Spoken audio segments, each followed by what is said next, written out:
Well, Bellingham to Manchester United boost. Guys, ever since we've started to do this story of Jude Bellingham, I think we've never gotten close to really having a story that at least can really give me a hint or a hope that we are going to sign this player. But this time around, the hope has been really all talked about in here onto the United Matters channel, coming in from Mike Keegan. You know him very well. He comes in from the Mail Sport. And don't forget, we are talking about Sancho. There is a story coming in from Germany that is big, talking about his untimely return to Borussia Dortmund. Hard to believe, but in this world of football, there is nothing that you cannot dismiss or cannot believe, provided the narrative that is being backed on at.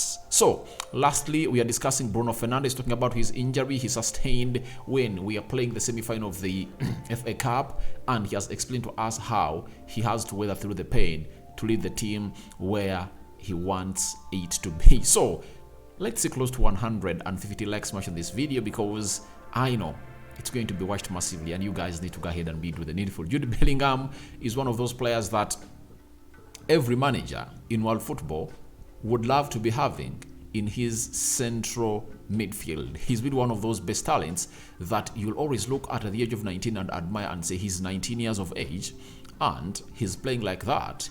You know, how will he be looking when he hits his prime? That's one of the things that you always want to admire about this player, and obviously get your magnifying glass or telescope and really see his future, though no one is tall enough to really see the future. But for Jude Bellingham, looks like his future is all decided to really take him to the next level of being the next big player in the world. Now, Mike Keegan has told us that Man United may have a secret weapon in the race for Jude Bellingham. Matt Hargreaves was announced last month as the spearhead for the club's football negotiations. Hargreaves joined from Adidas, where he looked after a number of major clients, including Jude Bellingham. Now, after Matt Judge left Manchester United, that is in the summer of 2022, and United hired Tom Keane to act as the chief negotiator of all deals that United was going to go ahead and really sanction, including Malacia, Eriksson, Anthony, Casemiro, Lisandro Martinez, and very many others. Tom Keane left the club recently. He recently left the club, and United brought on a new player. A new negotiator known as Hargreaves. Matt Hargreaves comes in from Adidas. That's where he was working, and now he has been offered a job at Manchester United. Now, Mike Keegan is telling us that amongst the clients that he was handling at Adidas was Jude Bellingham. It's no doubt that United are interested in signing Jude Bellingham, and if I told Erik ten Hag that Sheikh Jassim Al Thani is here and he has the money, would you go in for Jude Bellingham? He would say yes. Amidst Jude Bellingham going in for like 130 million pounds, I think Ten Hag will accept that. Now, can this connection in between these two people help us get Jude Bellingham? To me, I think if at all the money is there, this deal is workable. That's it. It can be workable because Jude Bellingham will 100% want to come to Manchester United. That's it. Links to Real Madrid. He will go there because there is no other team that can take him in the Premier League. Liverpool have pulled out of the race, but I know they are just playing what we call hide and seek. 100% let you know that if Liverpool happen to find themselves into the Champions League next season, they will go back for Jude Bellingham. That's why Jude Bellingham and his father have not yet decided where they're going. You know, look like it was Liverpool, but Liverpool look like they're not going to play in the Champions League, and I think they put it on the Herald. And Fabrizio Romano also put out a story that Liverpool have pulled out of the race of Jude Bellingham because the team was performing very badly and there are no hopes of the Champions League. And trust me, Jude Bellingham cannot go to a team that's not going to play the Champions League. Now, for United, I think the chances are clear, but the problem is one: the money. Hargreaves, being the chief negotiator of Manchester United, is really great. Is really great. And Matt Hargreaves, knowing Jude Bellingham on a personal basis, can help us get him in football, transfers and signing players and convincing them to come to your club. That 10 or 2% closeness that a person you have at the club has on the player can really determine or act as a catalyst for that transfer to propel to the club that person is. So I think that can act as what we call a starter. That's it.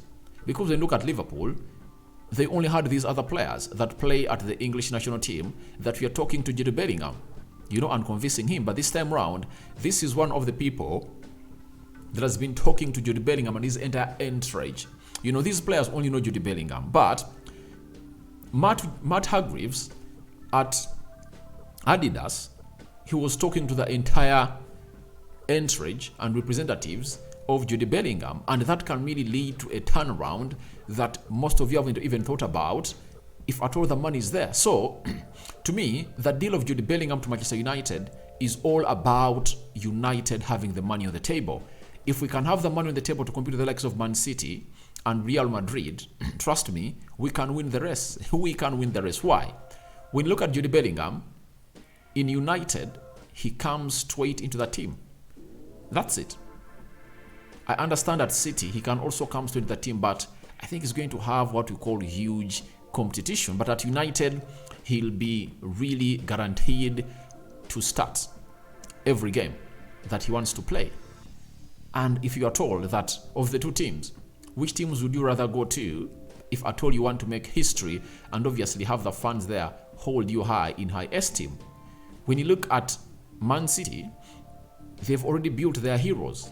There is Haaland, Kevin De Bruyne, Rodri, Ruben Diaz.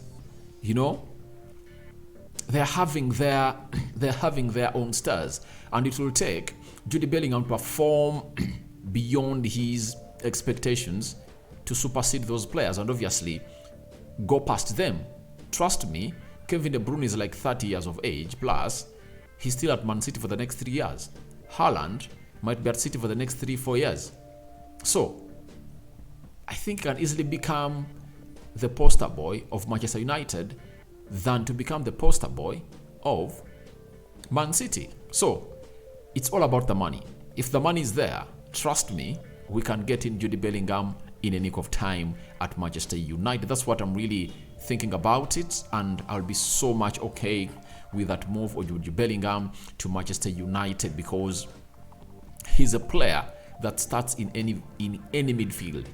If he comes in at Manchester United, he can play in the double pivot with Casemiro. He can play into the central attack midfield position where Bruno plays. So, I think on any day, would love to be having Eriksen, Casemiro, and Jude Bellingham in that midfield. That's it. But the money is the hindrance that can see us not getting this player. And currently this player is playing at Borussia Dortmund, and the last player we signed from Borussia Dortmund looks like he's just trying to fight to get back to his form. Remember, the first player we signed from Borussia Dortmund was Shinji Kagawa, that never found himself hitting the ground running in the Premier League, and we sold him back to the Borussia Dortmund side. So this time round, Sancho came in through, but Sancho looks like he's clicking, and that might not act as a hindrance for Jude Bellingham because Sancho's fate cannot really act as a blocker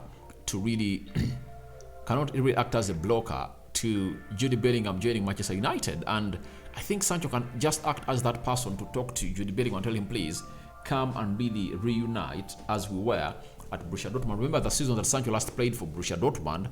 I think it was the season of 2020-2021. That's when Jude Bellingham joined him too, and obviously they played together with Haaland. So let's wait and see how that plays, in whose hands, in whoever hands it plays into, and gets Jude Bellingham. He would have gone ahead to get a very good player. Now, there is another story coming in from Build about Jadon Sancho, and you see it looks like we are talking Borussia Dortmund, Manchester United. That is Build coming in from Germany. They are telling us that a return to Borussia Dortmund for Jadon Sancho is not ruled out. There is yet to be any direct communication over a potential move, but sporting director Sebastian Cahill is constantly in contact with Jadon Sancho's agency. So sometimes I've gone ahead to like the way the Bundesliga are trying to make themselves relevant, riding onto the fame of the Premier League, because this story is actually an absolute iota of nonsense, total nonsense. That is total nonsense, that you cannot even see this story happen. You cannot see this transfer really coming in through. When you look at how Sancho is growing into the system of Erik ten Hag, you know, there is no way United can find themselves really getting Sancho back to Borussia Dortmund. I know people think that players are supposed to hit the ground running 1 or 2 seasons, but it depends onto the managerial situation of the club of Manchester United. You know, it's very, very, very disappointing that a manager who bought Jadon Sancho couldn't use him as Erik ten Hag has gone ahead to use him, you know. Yet he went ahead to even miss out on Sancho went ahead to miss out on almost 3 months of not playing football for Manchester United. But in the season of 2021-2022, when Ole Gunnar Solskjaer brought him in, he played 29 games, scored 3 goals and 3 assists. And most of the games that Sancho played, he played them under Ralf Rangnick. That's it. Then, this season, he has gone ahead to play 20 Premier League games. Remember, we are left with how many to go? We are left with 6 to go. But remember, he spent close to 2-3 months without playing the game of football. I think after the game of Chelsea, that's the last game he played for Manchester United. It was around the 15th of October. That's when he last played for Manchester United. Then he spent the entire month of November not playing. In December, he never played. He never played in January and returned around February. That's when he returned. Now, this season, he has gone ahead to play 20 games, score 5 goals, and create 2 assists. That is Jadon Sancho for Manchester United in the Premier League. You see, his numbers of goals and assists have already surpassed those that he went ahead to do last season. Yet last season, played 29 games. And in the UEFA Europa League, he has gone ahead to play 10 games and scored 1 goal, meaning that he has 6 goals this season. That is Jadon Sancho for you. And he's continuing to put up performances that no one can doubt at the club of Manchester United. So it shows you that he was just left into that ilk of that domain of not being used. And this time round, Erik ten Hag has turned him into a player that has gone ahead to really show us that he can turn into the player that we always wanted to fans for. And I think if I'm Sancho, my aim would be to get 10 goal involvements. That's it. If Sancho can score more 3-4 goals and some 2 assists in the remaining games, that's okay. Those are 7 games. And I think Sancho can go ahead and really score, because he is finding himself in a better position of really scoring, and that's what you would want Jadon Sancho to go on and to do. And so he closed down this season in a very good way, because one attribute that Ten Hag has gone ahead to make him improve on is running. That's it. Running. You know, the way he tracks back is really good, and every time you bring him in the field of play, 100% sure that Sancho is going to put in a shift defensively and offensively. And if at all you are a wide forward, you need to put in that shift to help your club get to the levels that we are supposed to be on. So that's Sancho. So I rubbish and rule out that. However much they say it cannot be ruled out, but I think it's just one of those stories that have been put out by Bill to see to it that they marry the Premier League to the Bundesliga. You know, lately, very many players from the Bundesliga joining the Premier League. You know, Akanji, Jadon Sancho, and very many Erling Haaland, looking like the Bundesliga looks like the new niche of good talent, and this season you might see very many joining the Premier League. Even Marcel Sabitzer coming in from Bayern Munich on loan to come to Manchester United, who Erik ten Hag might even sign on a permanent deal at the club of Manchester United. So that is it for Jadon Sancho, but I don't see him go that side. Now, I now know why this is the true captain of Manchester United. You know, he's playing with pain but he has to fight for his club to get where he wants it to be. This is none other than Bruno Fernandes. He has gone ahead and told us that I had a knock in the FA Cup semi-finals, and that still hurts a little bit, but I can play. I can still help the team, and whenever the manager needs me, I'll be available for the team to help, because I think it's important for me to play as much as I can. That is the captain mentality that I'm talking about. You know, he gives me those flashbacks of Wayne Rooney. When you're going to play Bayern Munich in the quarterfinals, you know,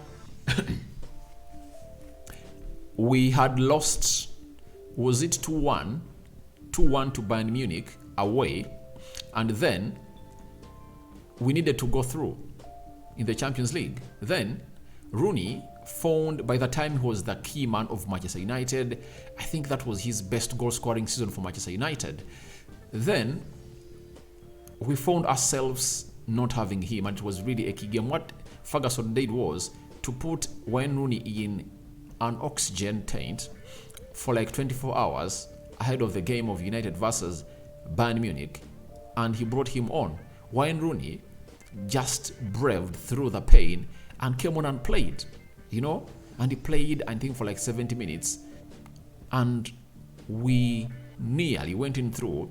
But in the dying minutes, Arjen Robben found himself scoring a second goal for Bayern Munich, because that game was 3-1 in favor of United. Nani had scored a brace. So he gives me those vibes of Wayne Rooney, that he just can't give up like that if at all the team needs him. And that's the captain you need, you know. He is a captain. He leads by example on the field of play, and he doesn't give up. That is a player called Bruno Fernandes. So he's playing through pain, but he's weathering through the pain to really represent the club of Manchester United. So guys, thank you very much for watching through, telling me your thoughts about Bellingham to United boost. That's it. Do you think Matt Hargreaves, the new negotiator for Manchester United, can really give us a boost, or give us an advantage over the other teams that are really negotiating with him, provided the money is there? Then Jadon Sancho, move to Borussia Dortmund, not ruled out. Looks like a threat, but you cannot rule it out. Then, lastly, let's do something concerning Bruno Fernandes. Don't you think he's the real captain of United? Because he's weathering through the pain. I sign out for now. See you later, and I cover you all in the precious blood of Jesus Christ. Rock and David is my name. Bye-bye.